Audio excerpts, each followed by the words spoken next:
What's the fallout, or is there any fallout from That's where this? I was. Go That's ahead. where I was going to go. I was going to ask you. Like, I don't know that I want to stick to our series by series style too long. So, is Kawhi Leonard a flight risk?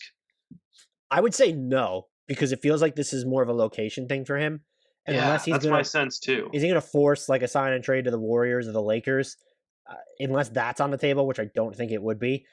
I would assume he's back. The fallout, I would imagine, is everyone else. Does Paul Yeah, George get shopped? It's hard to figure a more ideal partner for Kawhi Leonard than Paul George. But if this doesn't work and you get bounced in round one, this isn't even round two, and you weren't even leading. It's not like you blew a 3-1 lead. We're like, oh, we would have been fine. It was just an anomaly. This is going to be everywhere. You bring Serge Ibaka as a player option. Would he be back? Do you look at trying to trade Zubats and get like a more mobile big? Do you look at, I think the two things you look at, and look, here's what's difficult about their situation is it's easy to say, shop Paul George. Who are you getting for Paul George that upgrades your roster? And there are teams, I saw theories on it like, oh, Miami could get him. Like you throw in Tyler Hero, Andre Iguodala's salary, Goran Dragic's salary. How does that make the Clippers better? They're not this team that's looking to rebuild. And so picks or a prospect like Hero is not going to move the needle for them. That's what makes it so complicated. They might be the ones that do something a little bit more. It's not nuclear because I don't know that they have the assets to do that, but you do have Beverly's money. You have the Luke Kennard money now. That extension does not look so hot when he's not even playing DNP coaches' decisions in this series. Can you go out and get maybe this was thrown on the Hollinger and Duncan podcast this past week. Someone mentioned, like, do you use Kennard and Beverly as the basis to try and get Kemba Walker from Boston? If Boston's just looking to trim their overall payroll, I like that might be the type of fallout we're looking at.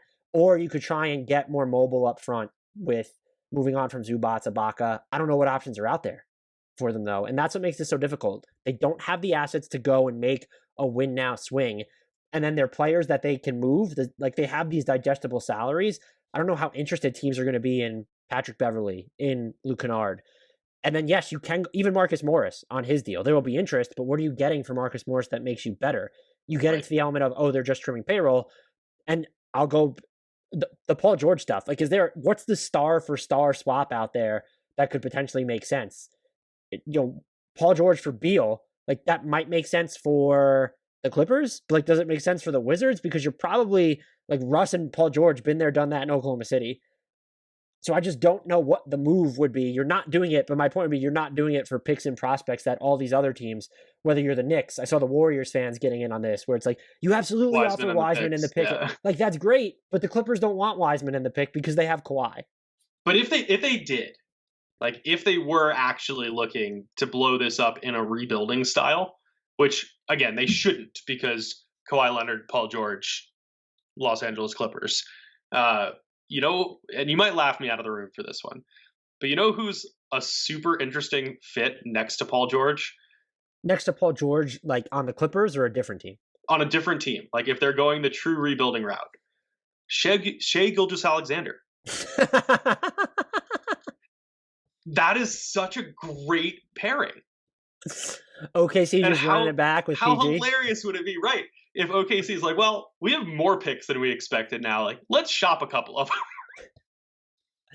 If they do move Paul George, it's probably a 3-team scenario, right? Where there's a rebuilding team that wants the picks. I think so, but I want you to acknowledge my PG-13 SGA combo. I would love to see that. It would be fun, right? It would be hysterical. It makes sense. Except that the Clippers would never do it, obviously. No, because they'd want Shai Gilgeous-Alexander back. Would Shai Gilgeous-Alexander be a better compliment to Kawhi than Paul George? I actually kind of think so. I probably agree with you. You just get more of that traditional pick and roll element out of him, even though he wasn't doing a ton of that in Oklahoma City. He didn't have the talent to do it. And ultimately, one of the biggest struggles the Clippers have is an inability to get to the free throw line. And that's something that SGA can do. Yeah, they can go on runs where because they have is he the best guy in the league at drawing fouls on jump shots? Has to be one of the top 5 in Kawhi Leonard. But yeah, there's that problem for them. You look at, they're not a team that's going to have Rondo. After the Serge Ibaka injury, they got to the rim a lot more. That hasn't necessarily held up in this series. So yeah, there's a ton of issues. Do you think there will be, without getting into specifics like we just went through the scenarios? The two separate questions. What percentage chance would you peg of Kawhi leaving LA, opting out, forcing a sign and trade, whatever, outright leaving if they lose this series? And two, let's say that doesn't happen. Do you expect some other kind of significant fallout, or would it be more likely that they run this back again? I think I'd put it at like 20-ish%. That's actually I feel like pretty high. Yeah, I think it's got to be a little higher than you would expect because Kawhi is just notoriously inscrutable.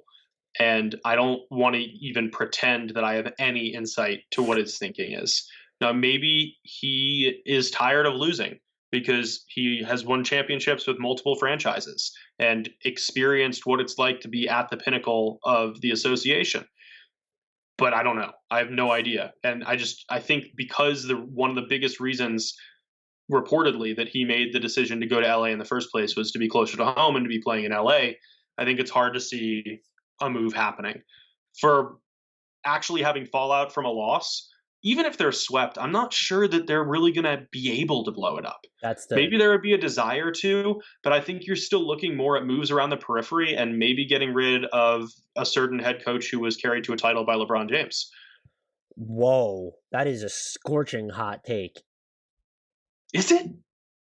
I do think Dwight. What has Tyronn Lue done as a coach that should put him in the upper echelon, especially to the point that you get rid of Doc Rivers for him? I do think he was touted for his ability to sort of, and look, there's been closed door stuff under Doc Rivers in the past with Blake Griffin and CP3. Doc Rivers has still been a little vindicated during this Clippers series. If there's still tension behind the scenes, if we find out that all this stuff was still happening this year, then maybe it's fair to reevaluate how Ty Lue, but like, how is it? I mean, it is on him, the defensive approach. In all seriousness, though, like if somebody came to you with Ty Lue's resume, what about it is standing out at this point? I mean, he's been a pretty heralded assistant in the past. Sure. There are a lot of pretty heralded assistants who are not successful as head coaches. Wow, that is not where I thought. Do you get rid of him after 1 year, though? And I'm assuming Kawhi and Paul George approved of him. Otherwise, he's not in LA right now. Yeah, I would assume that was the case. But if you can't mess with the roster too much and you don't want to blow it up by trading one of your two superstars, who's going to be the natural scapegoat? Probably Rondo. Yeah, I get it. Maybe Marcus Morris. Yeah, he'll be one of the natural ones. And, yeah, I mean, I'm not trying to put down Ty Lue's coaching acumen or anything like that. Like, as you said, he does have a lot of success as an assistant coach, which I just kind of think he was in Cleveland. That's fair. I guess I can't imagine anything happening because it's year one, but I guess Nate Bjorkgren is about to get fired in Indy, so anything's possible. Like, think about someone like Ron Adams, right, who was just massively successful as essentially a defensive coordinator on coaching staffs. But there was never any speculation that he was going to become a head coach because there are so many fantastic basketball coaches like Tyronn Lue who are great in the second chair. I genuinely don't mean this as an insult to Lue. I think it's going to come across that way.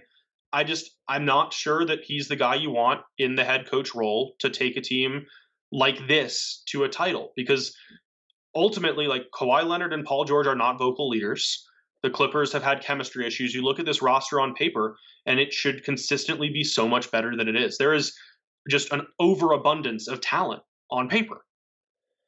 See, I think so two things. I think Ty Lue has done stuff for them on offense where the ball has definitely moved more for stretches and still can bog down than it did under Doc Rivers. If he doesn't adjust more defensively, like figuring out how to just you either have to force the ball out of Luka's hands, be quicker with the doubles that you're sending, or say, you know what, Kawhi on Luka, whole game, no switching, done. That's what I would do. I mean, I think you're in that territory. Because the argument's fair. He does so much on offense. Do you want him to do that on defense? Despite Paul George saying they're not concerned, the answer is yes. We're at that point. Yep.